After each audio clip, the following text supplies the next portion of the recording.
Thanksgiving's full. Try some other time. Her voice wasn't just loud. It was triumphant. A slam disguised as a sentence. There was a pause, that suspended, humiliating silence where you wait for warmth that never comes.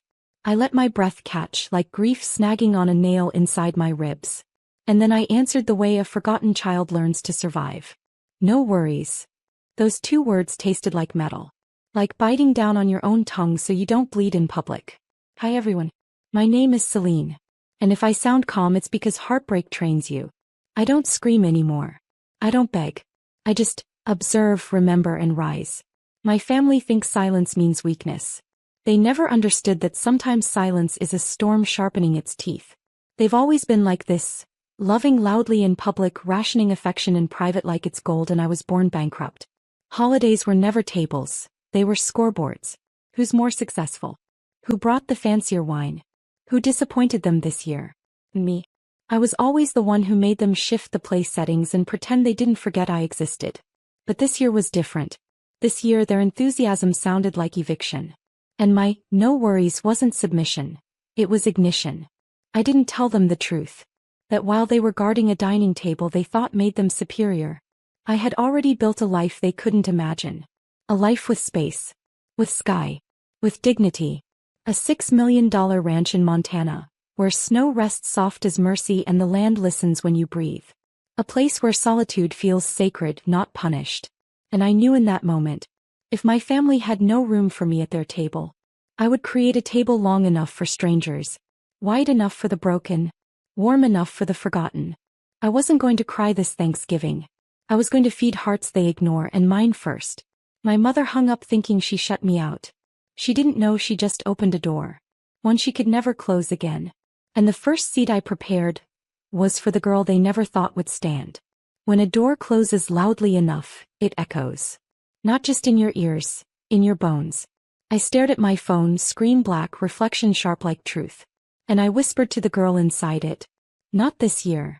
I packed fast, not like a runaway but like a woman reclaiming gravity. Wool coat. Soft leather gloves. A notebook full of unspoken things. Keys to a ranch nobody knew existed. And as I zipped my bag I caught myself smiling. Not the kind that stretches your face. The kind that lifts your soul by the chin and says, finally. Outside, New York's November wind cut like a warning. Sharp, cold, uninvited. Like family when they've decided you don't fit the picture. But I walked into it anyway. Some storms are worth stepping into. Especially when you're the lightning. At the airport people moved with holiday desperation. Arms full of pies, kids sticky with excitement. Faces glowing with the promise of belonging. I didn't envy them. Not anymore. Because longing loses power the moment you decide you don't chase closed doors. On the plane I didn't sleep. I planned. I didn't want a quiet Thanksgiving. I wanted a human one. People think revenge is rage. Sometimes it's grace. Grace served in portions so generous it embarrasses small hearts. So I made a list. Local shelters. Veteran homes. Single parents. Runaways. Strangers who had no table to sit at. People who knew loneliness better than laughter. I would feed them all. I would look each person in the eyes. And say without words, I see you. That was you. Pull up a chair. When the plane began descending the sky opened. Montana welcoming me with a horizon wide enough to breathe every hurt out. Snow dusted the pine tops. Mountains stood like gods sculpted in patience. And there far below was my escape, my secret. Eclipse Ridge Ranch. $6 million of everything I never had growing up. Peace, freedom, space where no one decided my worth. I pressed my palm to the window and whispered, this year, I host the world. The wheels touched ground. My heart did too. Thanksgiving wasn't going to be quiet. It was going to roar. Montana air hits different. It doesn't just fill your lungs. It cleanses them. Like the world is scrubbing out every voice that ever told you. You weren't enough. I stepped onto the frozen gravel of my ranch driveway and exhaled. The mountains wrapped around me like armor, quiet, ancient, patient. And waiting there was Elias, my ranch manager. Wide-shouldered, weather-worn, loyal without asking questions. He tipped his hat with that slow Montana respect. Thanksgiving plans changed? I smiled, small but sharp. They expanded. He laughed softly. Figured. You got that look, like you're about to rewrite something big. Not rewrite. Reclaim. Within hours, the ranch buzzed like a living organism waking up. Farmhands unloading pallets of fresh produce. Volunteers lighting outdoor heaters near long wooden tables. Local bakers arriving with pies stacked like sugar skyscrapers.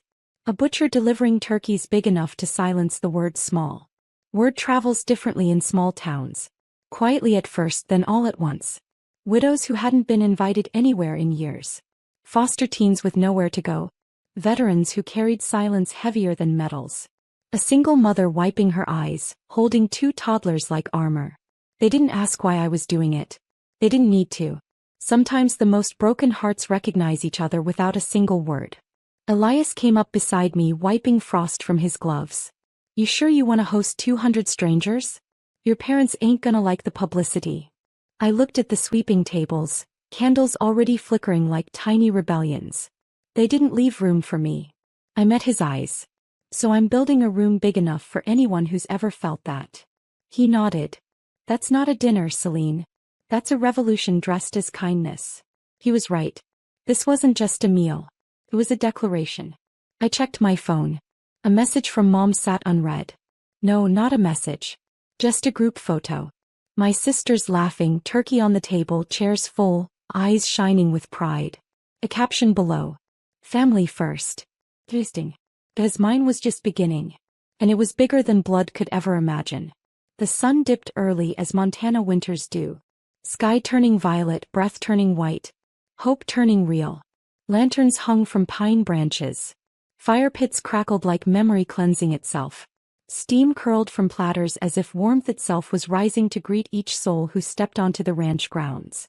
They arrived slowly at first. Heads low, steps cautious, eyes holding stories they weren't ready to speak. But hunger loosens fear. A teenage girl in an oversized hoodie whispered, "Is this really free?" I kneeled to meet her eyes. Nothing here has a price. Her face cracked open, not a smile. Something deeper. Recognition. Relief. Permission to exist. Soon the tables filled. Men removing battered hats in gratitude. Mothers spoon-feeding little ones like love was reheating inside them. Old hands shaking as they held warm mugs. Homeless vets greeting each other like soldiers finding a platoon again. Plates passed. Stories followed. A choir of quiet people learning how to speak again. A man with weather-beaten eyes lifted his glass. "Ma'am, we ain't nobody special. Why you doing this?" I swallowed the truth like a prayer. Because once, somebody decided there wasn't room for me at their table. And I realized, room is a choice. Elias watched me with that knowing stillness. He didn't clap. He didn't nod. He just understood. A limo couldn't have given me what this moment did. A legacy mansion couldn't buy it. Blood ties couldn't fake it. Peace tasted like cinnamon and bonfire smoke. Redemption sounded like children laughing through old fences. Revenge was gentle, quiet, heavy as a hug. My phone buzzed again. Hope you're not alone today. We'd hate for you to feel forgotten on a family holiday. A winking emoji. Poison wrapped in courtesy. They believed exclusion was power. I took a photo instead. Rows of smiling strangers, plates full, hearts fuller, ranch lights glowing like a promise kept. I didn't hit send yet. I just let the image sit on my screen like a loaded truth. Someone tugged my coat. A boy with wild curls whispered, "Miss, this feels like home." My chest tightened. Not from pain. From arrival. Not every family shares blood. Some share survival. And tonight, I wasn't abandoned. I was becoming. The night settled soft, snow drifting like feathers from tired angels. Music played low, violins, gentle enough to hold sorrow without breaking it. People leaned back in their chairs, warmth settling into their bones. Finally full, not just of food but of belonging. And then laughter rose, raw, unpolished, real. Not the performative kind my family perfected for holiday photos. This laughter lived. It healed. A woman with silver hair touched my hand. Her palms were rough, life-worn, trembling. "My husband passed last year. Thought I'd eat alone forever. Thank you for remembering people like me exist." Her voice cracked and something inside me loosened. The last knot tied by years of being unseen. "I know what it feels like to be left out," I said quietly. "Oh honey," she whispered. Sometimes strangers remember us better than family ever tried. Before I could breathe through that truth, a burst of cheers erupted. Kids running with sparklers, their light reflecting against pine branches like tiny burning stars. That's when Elias leaned close, voice low. "You look peaceful." "I felt free," I replied. He smirked. "That freedom cost you pain. But look what you built from it." I nodded. "Pain is a sculptor. Carves you down, until you realize you were marble all along." Then, my phone vibrated again. "We're taking family pictures. Wish you were here. You're missing out." Another picture followed. My sister's perfectly curled hair, fake laughter, wine glasses raised. My old spot at the table, replaced with a centerpiece. A symbol. A message. "You are not part of this." I stared at it. No sting this time. Not even a pinch. Just clarity. Elias noticed. "Trouble?" "No," I whispered. "Just noise." But here. Surrounded by people who once felt invisible but now glowed in firelight. I realized something. I didn't miss them. I missed who I used to pretend to be for them. I turned my camera toward my tables. 200 souls gathered. Hands clasped, eyes shining. Humanity breathing as one. I lifted my voice softly and called out. "Anyone who wants seconds, the pies are out." Cheering erupted. And for the first time in my life, Thanksgiving didn't feel like a test. It felt like home I built with my own spine. The night deepened, dark navy sky, air sharp enough to etch memory. People huddled near fire pits, hands outstretched, cheeks flushed. Like they were thawing from years of emotional winter. Me. I stood between them and the mountains, a quiet witness to my own rebirth. I poured cocoa for a girl with freckles and shy eyes. She whispered, "Thank you for letting us be here. No one ever invites us." I brushed a strand of hair from her face gently. "You deserve to be invited. Always." Her eyes shimmered. That silent gratitude you only see in souls familiar with absence. Then my phone buzzed again. This time a FaceTime call. I didn't answer. Not because I feared her voice, but because I didn't belong in rooms built on requirements and conditions. She texted immediately. "You didn't even check in. You could at least show respect." Respect. The word felt like a rusted chain they'd always wrapped around me. I had once mistaken obedience for love, shrinking myself just to earn crumbs of approval. Not tonight. Across the table, a young mother rocked her baby, and something dawned on me. Some people carry their children like crowns. Mine wore me like a burden. Elias approached quietly. "You gonna answer her?" I shook my head, calm as snowfall. People who close their door on you don't get front row seats when others open theirs. He chuckled low. "I'd hate to be on the wrong side of your piece." I didn't respond, because that's when it happened. A teenage boy lifted his glass, voice breaking in the cold. "To anyone who's ever eaten in their car on holidays to avoid feeling unwanted, thank you for making tonight feel like mattering." A murmur of emotion rolled across the crowd, like grief and gratitude holding hands. My throat tightened. Not with sadness. With arrival. I finally understood. I wasn't feeding strangers. I was feeding versions of myself. From every year I sat small at a table that never saw me. My phone buzzed again. A Facebook notification. Mom had posted their holiday photos publicly. Perfect smiles, perfect lighting, perfect caption. Family means everything. I smiled. Slow, honest, unshakable. Because my table was full. And there's had one empty seat shaped like the daughter they underestimated. And the world was about to see it. I wasn't planning to post anything. I wasn't trying to prove anything. I had already won in the only place that mattered. Inside myself. But sometimes, you have to let the world witness the difference between a table built from ego and one built from empathy. One veteran, coat frayed, hands shaking, looked at me and whispered, "I haven't heard my name spoken kindly in a long time." Tonight reminded me I still exist. I swallowed hard. Pain can be loud, but gratitude is thunder wearing silk. I pulled out my phone. Not to brag. Not to show off. To honor the people who sat here tonight. The ones life pushed aside. I snapped a photo. Candles flickering, snow settling like grace. Faces warm with food and dignity.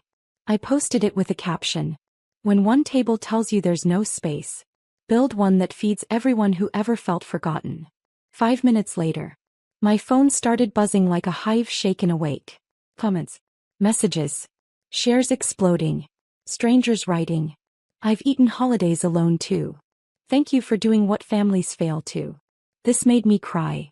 And then, Mom called again. I let it ring. He texted instead, words brittle, frantic. So your post. Are you trying to embarrass us? Why are you feeding random people instead of being with family? I stared at the phone. A choice sat in my chest. Old version versus new. Then another buzz. Sister. So dramatic. We invited you. You chose to isolate yourself. And finally, the one that told me everything. I just don't want people thinking we're bad parents. There was. Not we miss you. Not, are you okay? Not we love you. Reputation relationship. Image daughter. Meanwhile in front of me, a little girl giggled as sparklers lit the night. A homeless vet wiped tears. An elderly woman held my hand like a lifeline. I typed slowly, breathing steady. Family isn't who claims you in public. It's who holds space for you in private. And I hit send. Not to wound them, but to free myself. Around me, laughter, warmth, belonging. Behind me, a life I would never fit back into. Ahead, a future where I never again beg for a chair. Morning came soft. Gold sunlight spilling over white fields. Steam curling from coffee mugs. Hands still warm from last night's gratitude. Silence at the ranch wasn't empty. It was earned. I walked the snow-dusted path behind the barn, breathing in pine and forgiveness. A forgiveness not for them, but for me. For every year I begged to be chosen. My phone buzzed again. Family group chat lighting up like alarms. You made us look heartless. Delete that post. Sister. You should have just come. You make everything dramatic.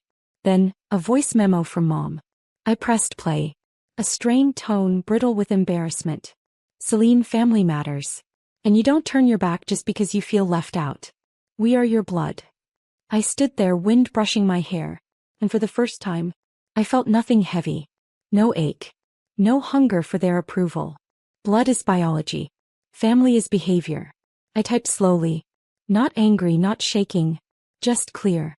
I didn't turn my back. You closed the door. And I stopped waiting outside. I hit send. A quiet click, like a lock sliding into place. Behind me, footsteps. Elias approached holding 2 mugs. Storm passed, he asked. I smiled. No storm. Just weather. And weather changes. He handed me a cup. Warm palms. Warm silence. The kind that says you're not alone. Down the hill, volunteers cleaned tables. Kids chased dogs through snow. And strangers who were now woven into my story waved from a distance. I lifted my mug to them. To every soul who'd ever sat alone on a holiday. To everyone who learned to feed themselves when love came rationed. If this ever happened to you, say same. I turned back toward the mountains. Strong. Steady. Whole. My old life didn't crumble. It simply became too small for who I grew into. Some revenge burns bridges.